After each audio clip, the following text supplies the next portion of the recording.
Hi guys, welcome back to Brother Jay's Card Finds. I did a card show today. I went to the Allentown South Mall. Disappointing show, to be honest with you. One of the main people that I deal with usually there was not there. And it was really kind of hurting for dealers. I would think there was maybe, if there was 5 or 6 dealers there, that was about it. It was really hurting, so...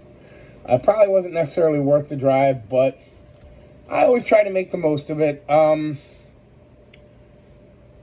older gentleman, and I'm going to apologize if you find this video, because I'm very bad with names. I've heard your name many a times, but I always don't remember. Anyway, he was the first one I went to.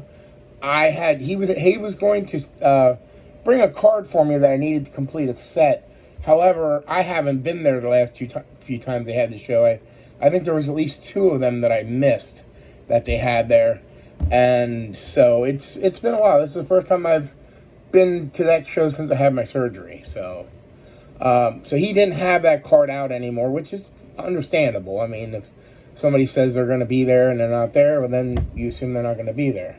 But I decided, okay, I'm going to go through his dollar bins. I asked him, because I've been through his dollar bins several times before, and I asked him if there was anything new. He said there was some new things in there. To be honest, all the new stuff was kind of crammed at, I think, usually in the front of the row. And then once you got through those cards, then it was all the same stuff that was in there before. I did end up buying a lot of the newer stuff. I ended up buying a few of the things that were in there before that maybe I didn't think I needed before. So, I was actually hoping to trade him some sports comics, because I have a lot of baseball-related sports comics. I brought them for another dealer, but he wasn't there. And then I noticed that he had comics that he was wanting to sell, but I'm obviously not in the market for buying more comics. I'm trying to get rid of mine. So I thought maybe he'd be wanting to trade. After he thought about it a little bit, he really didn't want to add any more comics either. So I brought the books home. But I picked out, I believe it was $34 cards. I got them for $34, and I got them for $30, so I saved $4 on the deal. And I will show you all the cards. Here are the first 3. These I got, they're definitely not really worth $1 to me, but they are for sets that I'm trying to complete.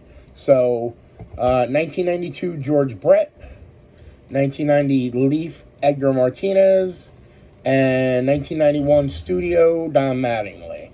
So I don't really consider any of those dollar cards, but yeah, I bought them for the set.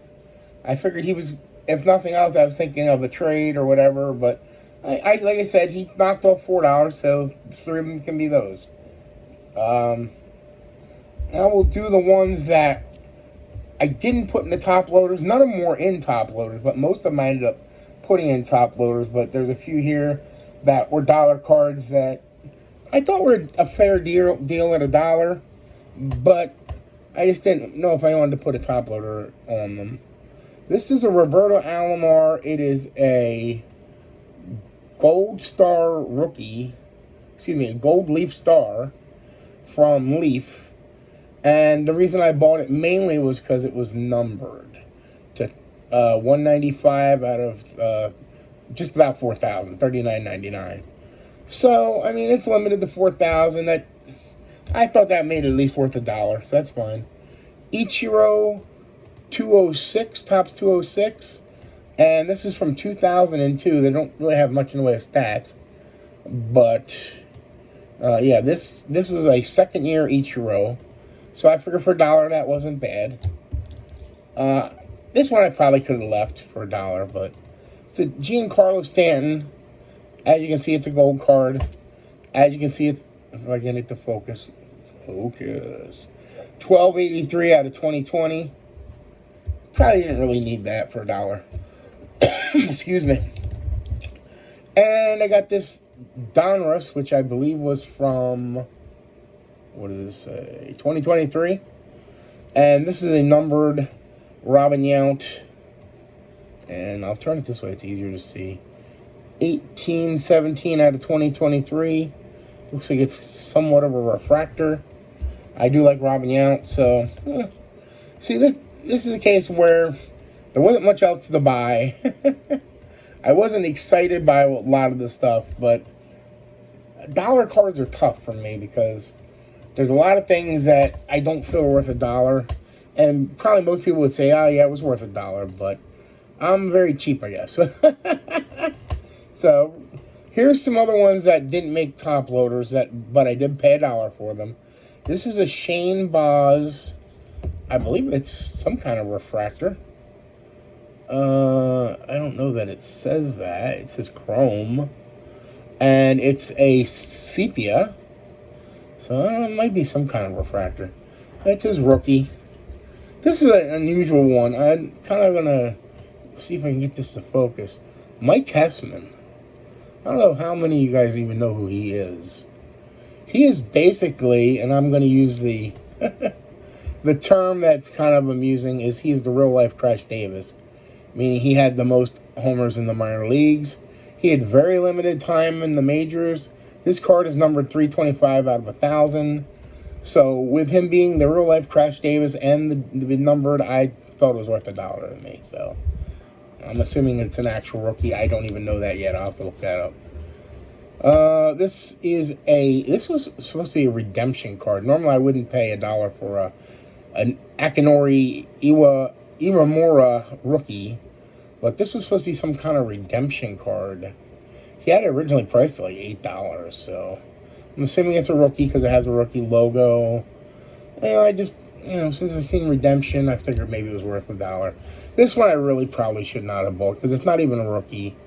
It's Charles Johnson, and it says something about major rookies and 1 of 10,000, which is pretty much why I bought it, because it was supposed to be somewhat limited.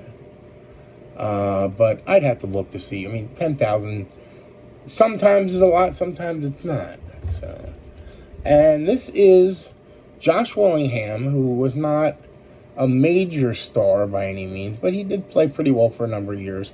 First year card, it's a Topps Chrome, and it's from the Traded Series, T222. So I guess that would be a rookie.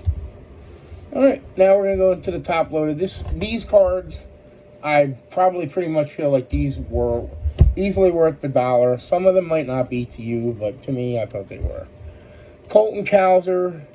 This is from 2021, if you look. And it's a Panini Prism draft pick, so that's early in his career. That might be like the first year, like a first-year Bowman almost. So, Colton Cowser. Got a lot of Griffies. That was a lot of stuff that he had added. This is a 1990 Classic Griffey. Alright, there's your back. This one's a big one. I think this one actually does pretty well on eBay. At least it did for a while. The 1990 Soaring Stars Ken Griffey. So, this is a pretty cool insert. I like this one.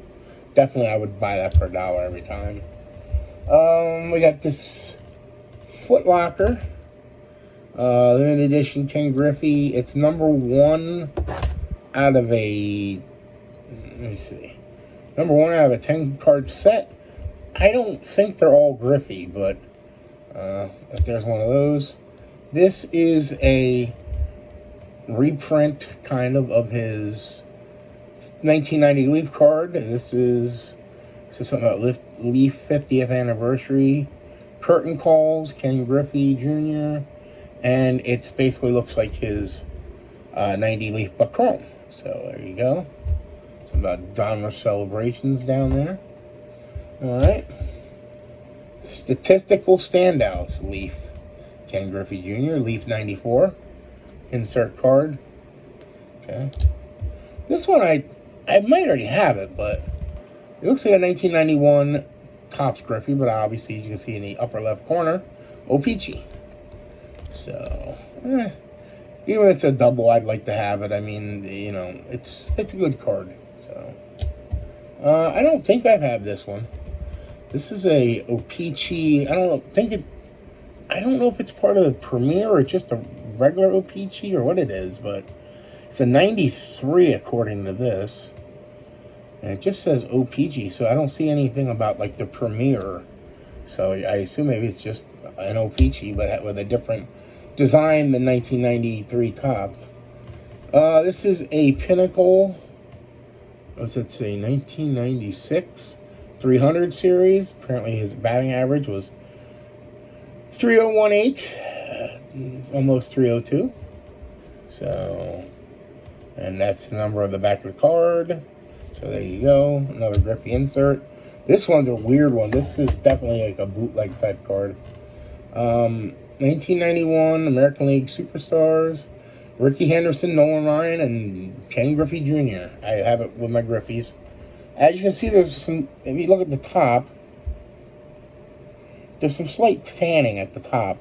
The sleeve was starting to chip and everything else, so there's no information about who made the card. I changed the sleeve out. I wasn't thrilled with the tanning, but that's it for Griffey. Then I have this for Vladimir Guerrero, Mining for Gold. And this is a 97 metal, I believe it is. Metal Universe. So, and on the back, not numbered, but other than 4 of 10. Alright. Jackson Holiday, Rated Prospect. And this would be from 2023, I believe. Alright. This one I know I already have, but it's kind of it's an SP. So it's part of the 6 SP set that Upper Deck did in the early 90s. This was the last card, apparently. And it's the Express's last run. As you can see on the back, if I can focus it, SP6. So, alright. This is Pizzazz, Frank Thomas, Ultra. It's numbered 478G, apparently, which is weird. It's a gold medallion edition. I guess this is part of the base set, but this is a gold medallion version of it. We got a Frank Thomas. Oop, let me get that. That's the Heritage. This was a set, apparently, where they had them dress up in old uniforms. Leaf Heritage. So there you go. Just another bootleg type one. You can always see when they have that weird looking gold foil. It's got Griffey and Thomas on it. Superstars. And it was by Sport Stars USA. 1994, 1995, supposed to be 1 of 10,000. I'm not sure what they blacked out there with that black rectangle there, but we got Hit Parade, Frank Thomas. This is by Topps. Let's see what year that is. 2004. Active career RBI leaders. So we got Frank Thomas, Black Diamond, Diamond White card. Not numbered or anything like that, but there's the back. Here's some numbered ones. These are all Dontrelle Willis, and they're all numbered. So you have what does it say? Josh Beckett and Jose. You got Ivan Rodriguez, and you've got Dontrelle Willis. It's Elite Team, and it's 1045, if I can get it to focus again. 1045 out of 1500, so there you go. Now you guys remember why I used to put the white boxes in the back, because the camera always wants to focus what's on the background. Alright, so you got another Dontrelle Willis. I might actually put something up there just to block it for a little bit. Sorry guys, but it's kind of aggravating you trying to do a video and it doesn't want to focus on anything but the background. So this is Dontrelle Willis. Rookie Signature Series Donruss. I think it says, I'm not sure what year. I think it's like a 2003. Yeah, and it's numbered number 4 out of 100, which is kind of a neat number. One more numbered Willis. This is 1099 out of 2003 MVP Proteges from Upper Deck. And this one, oh, it's numbered on the front, I forgot. Yeah, I think I just read that number, so I don't know why I'm forgetting, but. And this guy from right here is a fairly hot prospect. Made it up to the majors, James Wood, 2024. I believe this one's from like 2021 or something like that.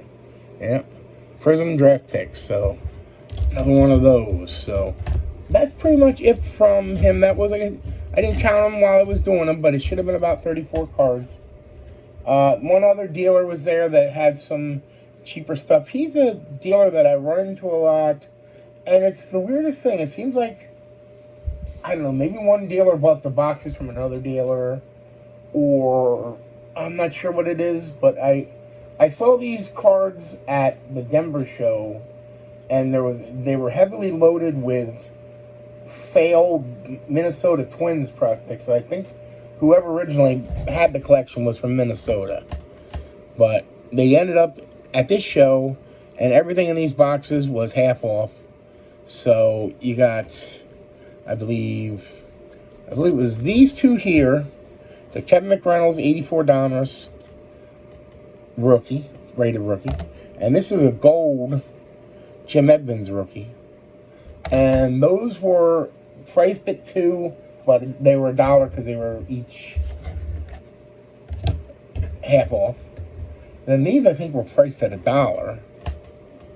Homer Bailey Chrome rookie from an update set. And then Hank Blaylock rookie, the rookie card right there. And that's from a traded set. And I believe those were priced at $1 and they were 50 cents. I spent $3 on those 4 cards. So, and you know what? That was it. There was another dealer. I looked through his stuff for a little bit. He had, again, a guy that only had dollar stuff as the cheapest stuff. And he just didn't have anything. It was stuff that I probably wouldn't have bought at 50 cents. So, people got to realize that, well, I mean, I guess I have to realize, but I have a certain price point of what I'm paying for certain cards. And nobody really met it that well. I mean, I guess there was a few, the ones, you know, but even a lot of these I wasn't that thrilled with paying $1 for. But, all right, enough complaining, but you saw what I had, and hopefully the next show will be better. Take care.